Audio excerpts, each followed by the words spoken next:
Hello बेटा। बेटा आज आप थोड़ी क्लास का टॉपिक करांगे चतुर्भुज, जो कि बहुत इंपॉर्टेंट टॉपिक है। इस तो पहला बेटा आप कीता सी वक्र, बहुभुज, कोणा ਅਤੇ त्रिभुजा बारे जानकारी प्राप्त की सी। ਅੱਜ ਆਪਾਂ ਕਰਨ ਜਾ ਰਹੇ ਹਾਂ ਚਤੁਰਭੁਜ।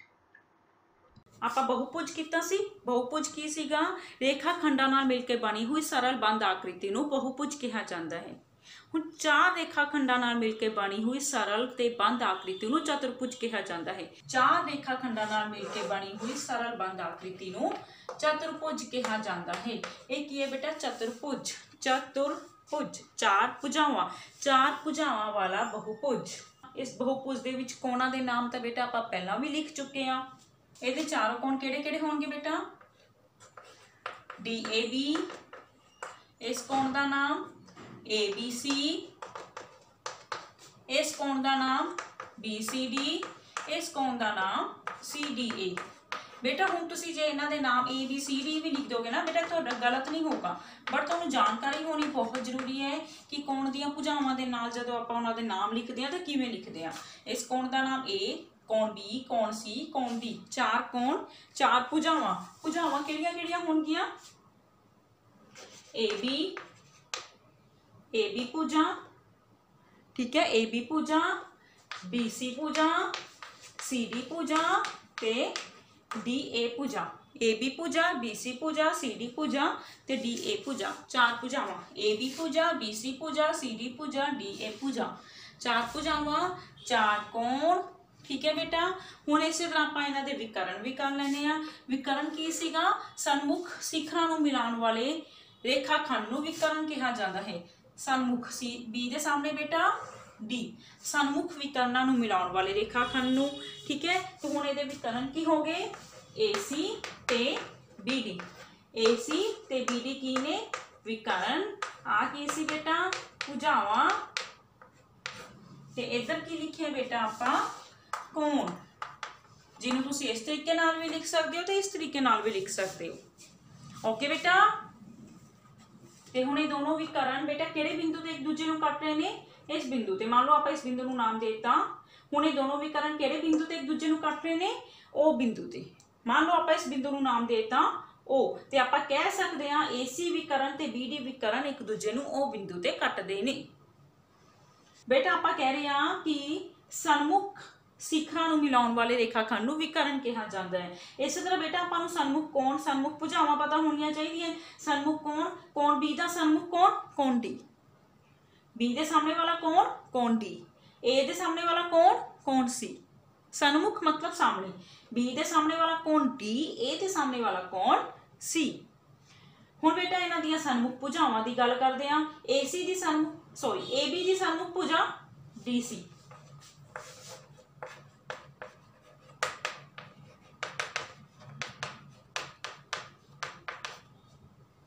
AB दी सन्मुख भुजा DC है ना। AD दी सन्मुख भुजा, AD दी सन्मुख भुजा BC। आप लागवियां भुजावां दी गल करिए, लागवियां मतलब नाल वालियां।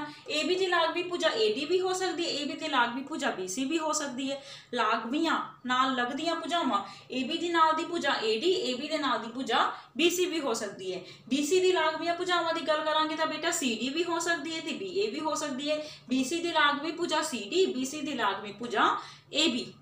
इस तरह बेटा आप जो CD की गल करांगे, CD की लागवी भुजा BC भी हो सकती है, CD की लागवी भुजा AD भी है, ठीक है। इस तरह बेटा जो आप AD की गल करांगे, ਇਹਦੀ लागवी भुजा DC भी हो सकती है, ਇਹਦੀ लागवी भुजा AB भी हो सकती है, ठीक है बेटा। बेटा आप चतुर्भुज बारे जानकारी प्राप्त कर चुके हैं। चतुर्भुज चार भुजावां वाला एक बहुभुज है, ਜਿਹਦੇ ਆਪਾਂ ਕੋਣ ਪਤਾ ਕੀਤੇ, ਜਿਹਦੇ ਆਪਾਂ ਸਿਖਰਾਂ ਬਾਰੇ ਗੱਲ ਕੀਤੀ, ਵਿਕਰਨਾਂ ਬਾਰੇ ਗੱਲ ਕੀਤੀ, ਵਿਕਰਨ ਜਿੱਥੇ ਇੱਕ ਦੂਜੇ ਨੂੰ ਕੱਟਦੇ ਆਪਾਂ ਉਹ ਗੱਲਾਂ ਕੀਤੀਆਂ, ਤੇ ਇਹਨਾਂ ਦੀਆਂ ਸਨਮੁਖ ਭੁਜਾਵਾਂ ਅਤੇ ਲਾਗਵੀਆਂ ਭੁਜਾਵਾਂ ਦੀ ਗੱਲ ਕੀਤੀ, ठीक है बेटा। हुण आपां नूं चतुर्भुज बारे जानकारी प्राप्त हो चुकी है बेटा। बेटा हुण तुसीं दोनों एक्सरसाइजेस दे क्वेश्चंस करके देखने हैं। ਇਹਦੇ ਨਾਲ थोड़ी 4.3 ਤੇ 4.4 दोनों एक्सरसाइजेस कंप्लीट हो चुकी हैं। तुसीं एक्सरसाइज दे क्वेश्चन करके देखना। इस तो अलावा भी बेटा सारा तुसीं रीड करना है। जे तुहानूं किते कोई प्रॉब्लम आती है तो बेटा मैनूं जरूर पूछना। बेटा अज आपां टॉपिक करन जा रहे हैं चक्कर। ਚੱਕਰ ਬੇਟਾ ਇੱਕ ਇਦਾਂ ਦੀ ਚੀਜ਼ ਹੈ ਜਿਹਨੂੰ ਆਪਾਂ ਅੱਜ ਤੱਕ ਆਪਣੀ ਲਾਈਫ 'ਚ ਬਹੁਤ ਦੇਖਿਆ ਹੈ, ਅੱਜ ਵੀ ਦੇਖ ਰਹੇ ਹਾਂ, ਹੈ ਨਾ, ਅੱਗੇ ਵੀ ਦੇਖਾਂਗੇ। ਆਪਾਂ ਆਪਣੀ ਲਾਈਫ ਦੇ ਵਿੱਚ ਬਹੁਤ ਸਾਰੀਆਂ ਗੋਲ ਚੀਜ਼ਾਂ ਦੇਖੀਆਂ ਨੇ ਜਿਨ੍ਹਾਂ ਦਾ ਆਕਾਰ ਗੋਲ ਹੁੰਦਾ ਹੈ ਨਾ। ਸ਼ੁਰੂ ਤੋਂ ਲੈ ਕੇ ਆਪਾਂ ਹੁਣ ਤੱਕ ਬਹੁਤ ਸਾਰੀਆਂ ਗੋਲ ਚੀਜ਼ਾਂ ਦੇਖੀਆਂ, ਜਿਵੇਂ ਤੁਸੀਂ ਹੁਣ ਵੀ ਫੋਟੋ ਦੇ ਵਿੱਚ ਦੇਖ ਸਕਦੇ ਹੋ। ਇਹ ਸਾਈਕਲ ਦਾ ਪਹੀਆ, ਸਾਈਕਲ ਦਾ ਪਹੀਆ ਹੋ ਗਿਆ, ਸਕੂਟਰ ਦਾ ਪਹੀਆ ਹੋ ਗਿਆ, ਹੈ ਨਾ, ਇਹ ਗੋਲ ਹੁੰਦੇ ਨੇ ਨਾ ਬੇਟਾ। ਇਸ ਤੋਂ ਇਲਾਵਾ ਬੇਟਾ ਆਪਣੇ ਹੱਥਾਂ 'ਚ ਪਾਉਣ ਵਾਲੇ ਕੜੇ, ਚੂੜੀਆਂ, ਇਹ ਸਾਰੀਆਂ ਗੋਲ ਹੁੰਦੀਆਂ ਨੇ। ਕੋਇਨ ਦੇਖੋ ਬੇਟਾ, ਜਿਵੇਂ 1 ਰੁਪਏ ਦਾ ਕੋਇਨ, 2 ਰੁਪਏ ਦੇ ਕੋਇਨ, ਹੈ ਨਾ, ਕੋਇਨ ਗੋਲ ਹੁੰਦੇ ਨੇ ਨਾ। ਕੀਰਿੰਗ ਹੋ ਗਏ, ਹੈ ਨਾ, ਚਾਬੀ ਪਾਉਣ ਵਾਲੇ ਛੱਲੇ ਜਿਹੜੇ ਹੁੰਦੇ ਹੈ। ਬਟਨ ਹੋ ਗਏ ਜਿਹੜੀ ਆਪਣੀ ਕਮੀਜ਼ਾਂ ਤੇ ਲੱਗੇ ਹੁੰਦੇ ਹੈ ਨਾ ਬੱਚੇ। ਇਸ ਤੋਂ ਇਲਾਵਾ ਬੇਟਾ ਘੜੀ, ਜਿਹਨੂੰ ਆਪਾਂ ਦਿਨ 'ਚ ਬਹੁਤ ਵਾਰ ਦੇਖਦੇ ਹਾਂ। ਘੜੀਆਂ ਕੁਝ ਗੋਲ ਹੁੰਦੀਆਂ ਨੇ ਨਾ, ਤੇ ਇਹ ਵੀ ਬੇਟਾ ਉੱਪਰਲਾ ਫੇਸ ਜਿਹੜਾ ਇਹਦਾ ਹੈ ਉਹ ਚੱਕਰ ਦੀ ਉਦਾਹਰਣ ਪੇਸ਼ ਕਰਦਾ ਹੈ। ਤੁਸੀਂ ਦੇਖਿਆ ਇਹਦੀ 3 ਸੂਈਆਂ ਹੁੰਦੀਆਂ ਨੇ, ਹੈ ਨਾ। ਜਿਹੜੀ ਇਹਨਾਂ ਸੂਈਆਂ ਦੇ ਕਿਨਾਰੇ ਹੁੰਦੇ ਨੇ ਨਾ ਬੇਟਾ, ਇਹ ਕੀ ਕਰਦੇ ਨੇ, ਇਹ ਚੱਕਰ ਦਾ ਰਸਤਾ ਬਣਾਉਂਦੇ ਨੇ।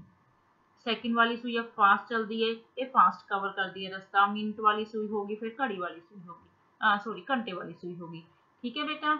ਇਸ ਤਰ੍ਹਾਂ ਅੱਜ ਆਪਾਂ ਚੱਕਰ ਦੀ ਬਹੁਤ ਸਾਰੀਆਂ ਉਦਾਹਰਨਾਂ ਕੀਤੀਆਂ। ਹੁਣ ਆਪਾਂ ਚੱਕਰ ਦੀ ਡੈਫੀਨੇਸ਼ਨ ਬਾਰੇ ਦੇਖਦੇ ਹਾਂ।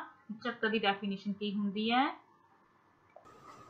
ਹਾਂਜੀ ਬੇਟਾ, ਚੱਕਰ ਕੀ ਹੈ ਬੇਟਾ, ਤੁਸੀਂ ਪ੍ਰਕਾਰ ਦੇਖੀਏ ਨਾ।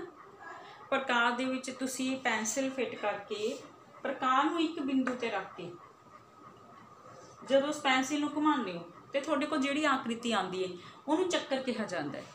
ਇਹ ਬੇਟਾ ਇੱਕ ਚੱਕਰ ਹੈ। ਜਦੋਂ ਤੁਸੀਂ ਇੱਥੇ ਪੈਨਸਿਲ ਰੱਖ ਕੇ ਆਪਣੀ ਮਰਜ਼ੀ ਨਾਲ ਪ੍ਰਕਾਰ ਖੋਲ ਕੇ ਉਹਨੂੰ ਗੋਲ ਘੁਮਾਉਂਦੇ ਹੋ ਤੇ ਆਪਣੇ ਕੋਲ ਕਿਹੜੀ ਆਕ੍ਰਿਤੀ ਆਉਂਦੀ ਹੈ, ਚੱਕਰ ਦੀ ਆਕ੍ਰਿਤੀ। ਠੀਕ ਹੈ। ਚੱਕਰ ਕੀ ਹੈ ਬੇਟਾ, ਉਹਨਾਂ ਸਾਰੇ ਬਿੰਦੂਆਂ ਦਾ ਇਕੱਠ ਹੈ ਜਿਹੜੇ ਬਿੰਦੂ ਇੱਕ ਨਿਸ਼ਚਿਤ ਬਿੰਦੂ ਤੋਂ ਨਿਸ਼ਚਿਤ ਦੂਰੀ ਤੇ ਸਥਿਤ ਹੈ। ਮਤਲਬ ਕੀ ਹੋਇਆ ਬੇਟਾ, ਚੱਕਰ ਦੇ ਉੱਪਰ ਜਿੰਨੇ ਵੀ ਬਿੰਦੂ ਹੋਣਗੇ ਉਹਨਾਂ ਸਾਰੇ ਬਿੰਦੂਆਂ ਦੀ ਦੂਰੀ ਇਸ ਬਿੰਦੂ ਤੋਂ ਕੀ ਹੋਏਗੀ, ਬਰਾਬਰ। ਆਬਵੀਅਸਲੀ ਬੇਟਾ ਬਰਾਬਰ ਹੋਏਗੀ। ਜਦੋਂ ਆਪਾਂ ਪ੍ਰਕਾਰ ਖੋਲ ਕੇ ਰੱਖੀਏ, ਇੱਥੇ ਹੀ ਰੱਖ ਕੇ ਪ੍ਰਕਾਰ ਚਲਾ ਰਹੇ ਹਾਂ ਤੇ ਜਿੰਨੇ ਵੀ ਬਿੰਦੂ ਇਸ ਚੱਕਰ ਦੇ ਉੱਪਰ ਹੋਣਗੇ ਉਹ ਸਾਰਿਆਂ ਦੀ ਦੂਰੀ ਇਸ ਤੋਂ ਕੀ ਹੋਏਗੀ, ਬਰਾਬਰ। ਹੁਣ ਬੇਟਾ ਆਪਾਂ ਕਰਾਂਗੇ ਚੱਕਰ ਦੇ ਭਾਗਾਂ ਬਾਰੇ ਡਿਸਕਸ਼ਨ। ਚੱਕਰ ਦੇ ਕਿਹੜੇ ਕਿਹੜੇ ਪੁਆਇੰਟਸ ਹੁੰਦੇ ਨੇ, ਕੀ ਤੁਸੀਂ ਚੱਕਰ ਬਾਰੇ ਯਾਦ ਰੱਖਣਾ ਜ਼ਰੂਰੀ ਹੈ। ਮੰਨ ਲਓ ਆਪਾਂ 5 ਸੈਂਟੀਮੀਟਰ ਦੀ ਪ੍ਰਕਾਰ ਖੋਲ ਕੇ ਇਦਾਂ ਦੀ ਆਕ੍ਰਿਤੀ ਬਣਾ ਰਹੇ ਹਾਂ ਤੇ ਆਕ੍ਰਿਤੀ ਕੀ ਹੈ, ਚੱਕਰ। ਤੇ ਉਹ ਜਿਹੜੀ 5 ਸੈਂਟੀਮੀਟਰ ਹੈ ਬੇਟਾ ਉਹਨੂੰ ਕੀ ਕਵਾਂਗੇ, ਅਰਧ ਵਿਆਸ। ਚੱਕਰ ਦਾ ਅਰਧ ਵਿਆਸ। ਜਿੱਥੇ ਤੁਸੀਂ ਪ੍ਰਕਾਰ ਰੱਖੀ ਸੀ ਬੇਟਾ ਉਹਨੂੰ ਆਪਾਂ ਚੱਕਰ ਦਾ ਕੇਂਦਰ ਕਹਿੰਦੇ ਹਾਂ। ਜਿੱਥੇ ਆਪਾਂ ਪ੍ਰਕਾਰ ਰੱਖੀ ਸੀ ਉਹਨੂੰ ਚੱਕਰ ਦਾ ਕੇਂਦਰ ਕਹਿੰਦੇ ਆ। ਤੇ ਜ਼ਿਆਦਾਤਰ ਬੇਟਾ ਆਪਾਂ ਉਹਨੂੰ ਉਹ ਨਾਮ ਨਾਲ ਲਿਖਦੇ ਆ, ਉਹ। ਤੇ ਆ ਕੀ ਹੈ, ਚੱਕਰ ਦਾ ਅਰਧ ਵਿਆਸ। ਮੰਨ ਲਓ ਹੁਣ ਆਪਾਂ ਇੱਥੇ ਇਹ ਲਿਖਿਆ ਤੇ ਚੱਕਰ ਦਾ ਅਰਧ ਵਿਆਸ ਕੀ ਹੋ ਗਿਆ, ਉਹ ਏ।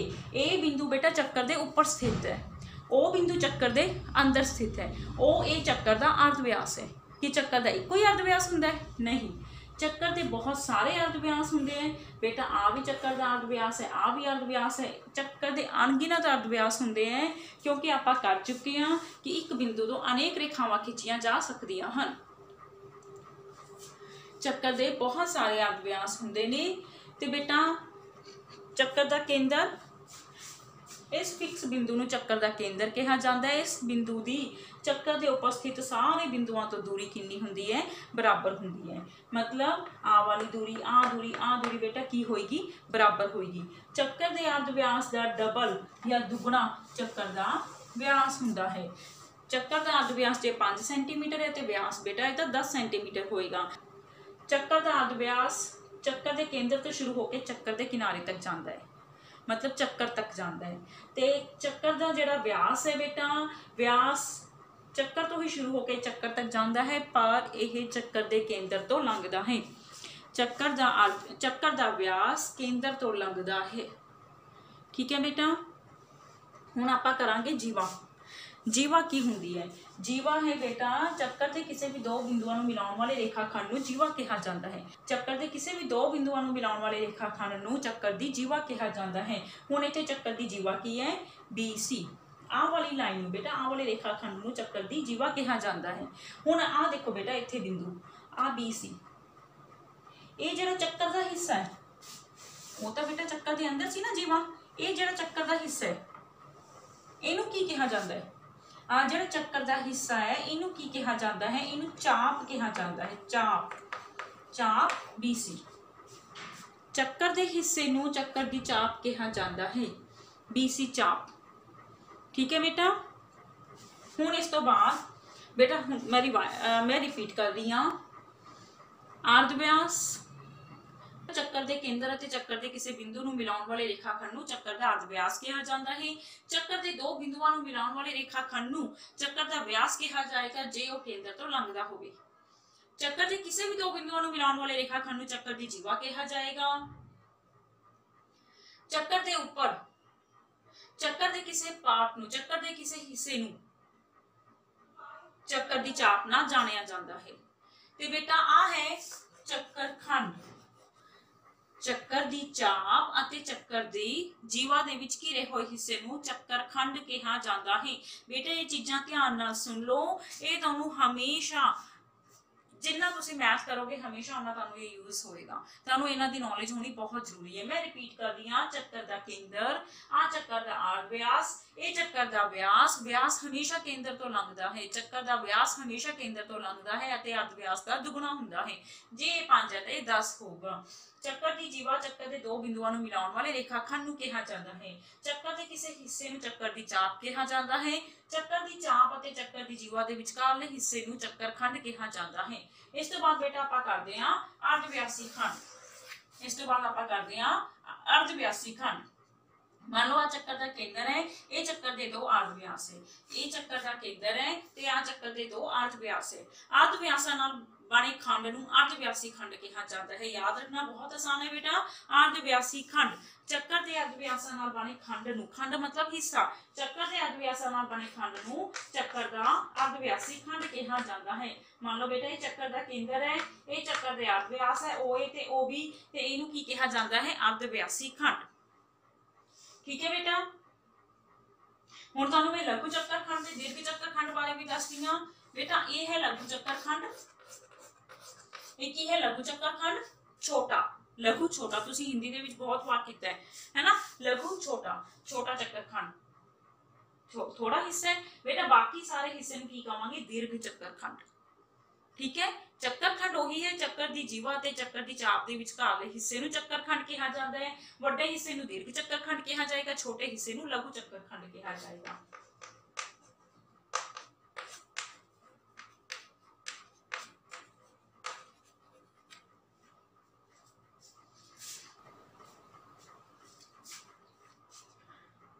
ਤੇ बेटा ਇਹਦੇ ਚੱਕਰ ਦੇ ਵਿੱਚ ਸਥਿਤ ਕਿਸੇ ਬਿੰਦੂ ਨੂੰ ਚੱਕਰ ਦੇ ਅੰਦਰੂਨੀ ਭਾਗ ਵਿੱਚ ਸਥਿਤ ਕੋਈ ਬਿੰਦੂ ਕਿਹਾ ਜਾਏਗਾ। ਚੱਕਰ ਦੇ ਉੱਪਰ ਸਥਿਤ ਕਿਸੇ ਬਿੰਦੂ ਨੂੰ ਚੱਕਰ ਦੇ ਉੱਪਰ ਕਿਹਾ ਜਾਏਗਾ।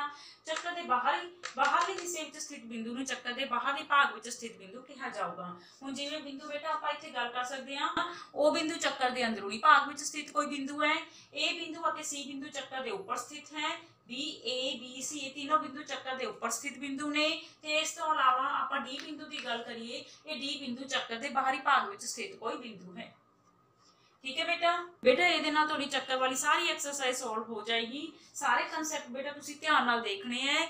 चक्कर का केंद्र, चक्कर का अर्ध व्यास, चक्कर का व्यास, चक्कर की जीवा, चक्कर का चक्कर, चक्कर की चाप, चक्कर का चक्कर खंड, लघु चक्कर खंड, दीर्घ चक्कर खंड, अर्ध व्यासी खंड। तुसीं ये सारे कंसैप्ट ध्यान नाल देखने हैं बेटा। इस तो बाद तुसीं अपनी आ वाली एक्सरसाइज सॉल्व करनी है। ਇਹਦੇ ਨਾਲ बेटा थोड़ा 4th चैप्टर कंप्लीट हो जाता है।